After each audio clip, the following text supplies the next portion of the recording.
ಕೋವಿಡಲ್ಲಿ ನನಗೊಂದು ಮೆಸೇಜ್ ಬಂತು ಇನ್ಸ್ಟಾಗ್ರಾಮಲ್ಲಿ. ನಮ್ಮ ಚಾನಲ್ ಹೆಡ್ ಮೆಸೇಜ್ ಮಾಡಿದ್ರು, ಈ ಥರದ್ದೊಂದು ಪಾತ್ರ ಇದೆ, ಮಾಡ್ತೀಯಾ? ನನ್ನ ಪ್ರಕಾರ ನೀನು ಓಕೆ ಆಗ್ತೀಯಾ ಅಂತ ಅನ್ಸುತ್ತೆ. ಸರಿ, ಓಕೆ ಸರ್ ಮಾಡ್ತೀನಿ ಅಂತ ಹೇಳಿ. ಆವಾಗ ಅವ್ರ ಟೀಮಿಂದ ಕಾಲ್ ಬಂತು, ಒಂದು ಆಡಿಷನ್ ರೀ. ಇದು ಕೋವಿಡ್ ಟೈಮಲ್ಲಿ, ಫಸ್ಟ್ ಲಾಕ್ಡೌನ್, ಮನೆಯಿಂದ ಆಚೆ ಹೋಗೋಕ್ಕಾಗಲ್ಲ, ಏನೂ ಆಪ್ರೇಟ್ ಆಗ್ತಾಯಿಲ್ಲ.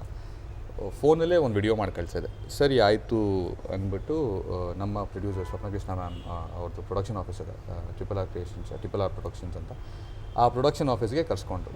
ಇದೆಲ್ಲ ಈ ಲಾಕ್ಡೌನ್ ಎಲ್ಲ ಆದಮೇಲೆ, ಅದಾದಮೇಲೆ ಹೆಂಗೆ ಅಂದರೆ ಒಂದು ಬಾಂಡ್ ಬೆಳ್ಕೊಂಡು ಹೋಯ್ತು. ಲೈಕ್ ಯಾಕಂದರೆ ಈ ಪಾತ್ರಕ್ಕೆ ಒಂದು ಬೇಸ್ ಎಮೋಷನ್ ಅನ್ನೋದಿಲ್ಲ. ಲೈಕ್ ಕಾರ್ತಿಕ್, ಅಮೂಲ್ ಬೇಬಿ ಒಂದು ಬೇಸ್ ಎಮೋಷನ್ ಇಲ್ಲ. ಲೈಕ್ ಅವನು is an angry Young man ಅಲ್ಲ, ಅವ್ನು ತುಂಬ ಹೀರೋಯಿಕ್ಕ ಅಲ್ಲ, ತುಂಬ ಕ್ಯೂಟಾ ಅಲ್ಲ. It's a mixture of everything. ಅವನಿಗೆ ಕೋಪ ಬಂದರೆ ಕೋಪ ಮಾಡ್ಕೋತಾನೆ, ಅದು ಮಕ್ಕಳ ಥರ ಕೋಪ ಮಾಡ್ಕೋತಾನೆ.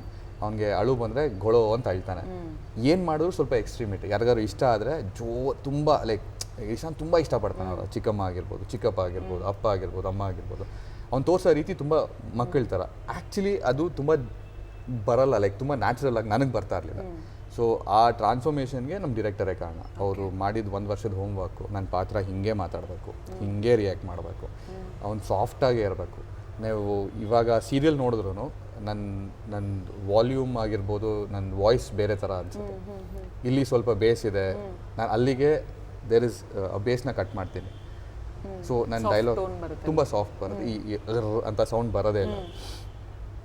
ಸೊ ಆ ಥರ ನನ್ನ ಅಮೂಲ್ ಬೇಬಿ ಹಿಂಗೆ ಮಾತಾಡಬೇಕು, ಅವ್ನು ಹಿಂಗೆ ಇರಬೇಕು, ಅವ್ನು ಹಿಂಗೆ ಇದು ಮಾಡಬೇಕು, ಅವ್ನು ಇಷ್ಟೇ ಕ್ಯೂಟ್. ನಂಗೆ ಮೊದಲನೇ ದಿನ ನಂಗೆ ಇವಾಗಲೂ ನೆನಪಿದೆ, ನಾವು ಶೂಟ್ ಮಾಡ್ತಾ ಇರಬೇಕು, ಒಂದು ವರ್ಕ್ಶಾಪ್ ಆಯಿತು.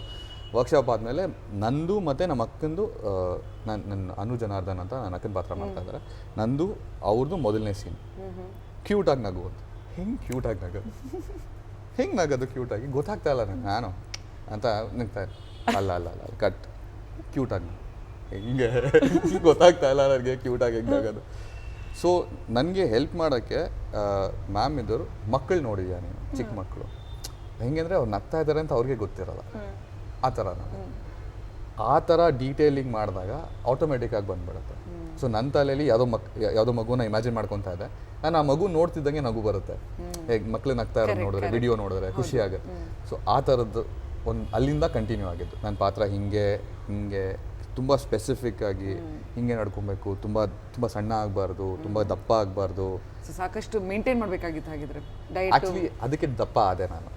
ನಾನು ಕಿನ್ನರಿ ಮಾಡ್ತಾ ಇರ್ಬೇಕಾದ್ರೆ, ಮನಸಾರೆ ಮಾಡ್ತಾ ಇರಬೇಕಾದ್ರೆ ನನ್ನ ಬಾಡಿ ಫ್ಯಾಟ್ ಪರ್ಸೆಂಟೇಜು 9-10 ಇತ್ತು. ಸೊ ತುಂಬ ಮಸ್ಕ್ಯುಲರ್ ಆಗಿದೆ. ಅದನ್ನು ಕಟ್ ಮಾಡಿ ದಪ್ಪ ಆಗಿ I had to put on about 3-4 kilos. ತುಂಬ ಚಬ್ಬಿಯಾಗೂ ಕಾಣಿಸ್ಬಾರ್ದು, ತುಂಬ ಕಟ್ ಆಗಿರ್ಬೋದು. ನನ್ನ ದಾಡಿ ಅಷ್ಟೊಂದು ಬಿಟ್ಟಿರಲಿಲ್ಲ, ಮೀಸೆ ಅಷ್ಟೊಂದು ಬಿಟ್ಟಿರಲಿಲ್ಲ. ತುಂಬ ಕ್ಯೂಟಾಗಿ ಅವ್ರು ಹೇಳಿದ ಪ್ರಕಾರ ತುಂಬ ನೈವಾಗಿ ಅನಿಸ್ಬೇಕು ಪಾತ್ರ.